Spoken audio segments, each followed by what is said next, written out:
So after watching this video, you will know and discover for yourself the reasons why Mr. Godwin Peter Obi can never become the president of Nigeria. Although some of his followers and supporters would not find this interesting because basically all of them want him to become the president of Nigeria one day. And in making this video, I actually make several research and investigation on the Nigeria political sector and how things have been worked out within the Nigeria politics. So join us today as we dive into this very important and interesting topic. And don't forget to subscribe.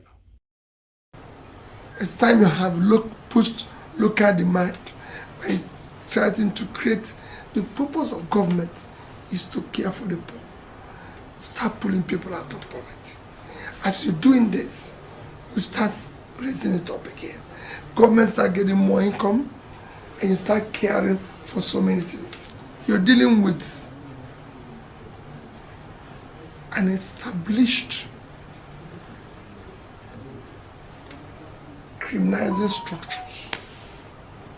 It's not going to be easy.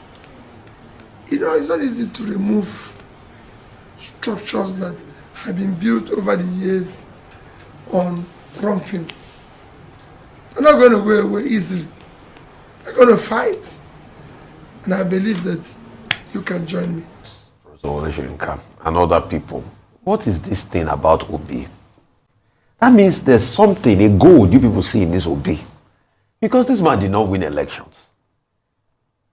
And after not winning elections, he's gone about conducting himself, doing his charity, but he's still the main point of conversation. Mm-hmm. So, kini gan pa Obi? What does that mean? Kini ni pato ni pa Obi? Because this man, he came to visit you. Afterwards, we all know how the visit went into a big hula baloo.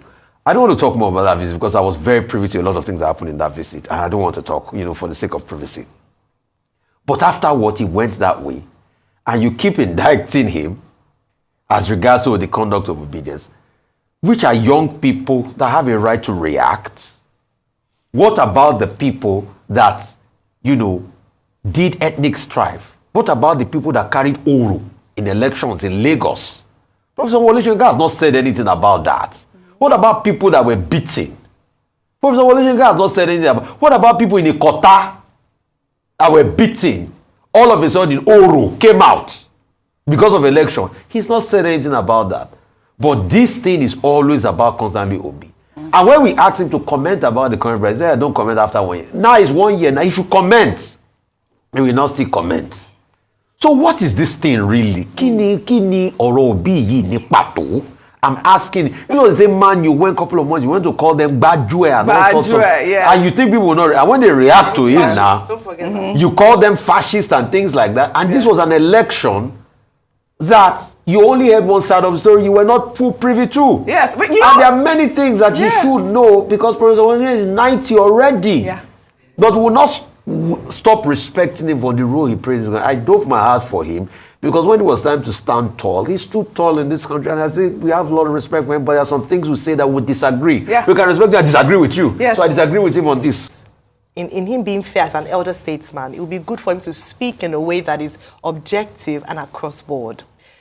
Professor Wole is from Ogun State, the southwest part of Nigeria. And this is the southwest part of Nigeria, particularly in Lagos State, where we saw an election that was driven largely by, to a very large extent, let me not say largely, but significantly by ethnic slurs and ethnic divisions. And I didn't see him come out to condemn those things in very strong terms, because he ought to be proud of his own heritage, being a Yoruba man himself, and to say, no, we're not going to stand for that. Nigeria cannot survive being divided. Oji, we saw on TV where someone came and talked about Yachukudi.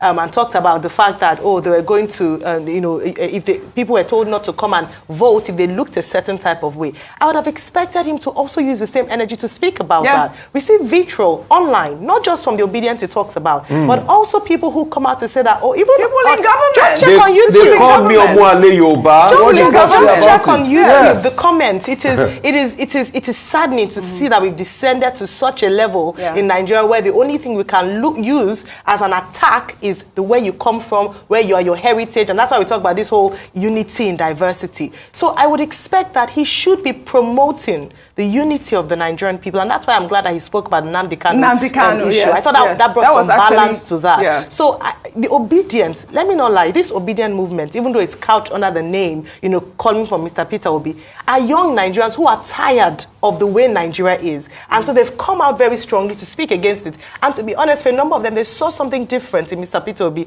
a new hope, a deviation from the normal. And that's why a lot of people were willing and able to stake their lives, in quote, to support him. So it's not because he forced people or he's acting. In fact, if I would say anything, Mr. Peter Obi has conducted himself very well in the course of this and condemned actions at certain times when it came down to it. So I do believe that he should be fair and should be more in support of promoting the idea really is that the obedience are just young Nigerians that are looking for a new wave of good governance. So if you're a Nigerian watching this video and you currently live and based in Nigeria with no plan to travel, and Japa as is being called anytime soon, I would love to ask you this very question. And if you are not a Nigerian, yes, you are invited to join us in today's video. So for those of you watching this video from Nigeria and you're a Nigerian, this is the question.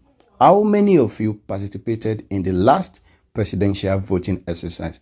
While a number of my viewers may have a lot of yes answers, some may have no as their answers, and some may actually decide not to actually give me a response in respect to the question and ask. Mind you, you are free to hold on to your belief and your opinion regarding the subject matter we are treating today, why Mr. Peter Obi can never become the president of Nigeria. That is just my own findings and investigation I carry out in this particular video. Now, a number of you that actually pick yes as your answers. If I were to ask you, why do you vote in the last presidential election? A number of you would definitely have several responses, such as, I want a better thing for Nigeria. I want Nigeria to become a better place. I'm tired of bad infrastructure, tired of bad governance, tired of bad government policy, unemployment, insecurity. That is why you came out to vote in the last presidential election. And for those of you that actually pick no as your response, you definitely have one or two reasons why you are tired of voting in Nigeria. Definitely probably because you thought, just as if it has its own basic norms in Nigeria, voting does not count. Mind you, there are a lot of things we do in Nigeria that may not be the right thing to be done at times. But this time around, I'm going to be leveraging this particular subject matter down to reasons why Mr. Peter Obi can never become the president of this country. And like I said, for those of you that don't want to give any response and answer to this question, you are free to hold on to your own belief and opinion on this subject matter. Historically, and if you were to have a close view on the kind of leaders Nigerians have raised in the time past for several decades now, can we truly say Peter Obi can fit in that role as to becoming the president of Nigeria one day? Now, I said it's a very subject I've actually made several investigations and research on, so you are free to drop your own opinion regarding this particular subject and this particular topic. Now, before I make further observations and draw my conclusion on this subject matter, you need to know that left to some Nigerian pastors and other African leaders and pastors, they would have loved to have Mr. Peter Obi as their president. But who knows, probably one of these days or one of these years, we might have him as the president of this country. Now, but seeing all the corruption allegation and all the things governing Nigeria as a nation, do you think he can actually become the president? Now, I'm not saying Peter Obi is a saint or is a holy man. Oftentimes, he has made us understand that he himself has some imperfections and several things he's working on. And also generally, it has come to a normal belief that politics in Nigeria is a dirty game. And for you to play that game successfully, you have to be dirty.